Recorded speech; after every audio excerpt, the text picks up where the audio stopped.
So first up is this laptop here. This is the Dell XPS 13 Plus. It's probably the hottest laptop design I have ever seen. And then when you actually get to using the laptop, you pretty quickly realize it's a little bit more difficult to use, specifically because of the sick design. It's like probably the purest example of form over function I've ever seen. Let me explain. So just look at this thing. Look at this thing.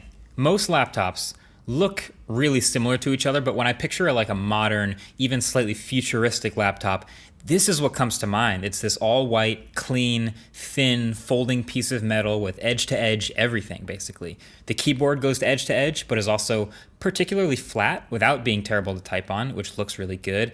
And it matches up with this 13-inch 4K OLED touchscreen, also going corner to corner. And this is not the only laptop to have a basically full screen display corner to corner, but the fact that it does it all while keeping the webcam up at the top and not having a notch is welcomed. And then down below the keyboard, you have this trackpad, but it's an invisible trackpad. You might have been looking at this laptop wondering, like, why does it look so clean? This is definitely why. It's still a normal sized, normal shaped trackpad under here, but it's an area underneath this single piece of glass that doesn't move at all. It just vibrates with the haptics to simulate the feel of a click, and it's quite good at it.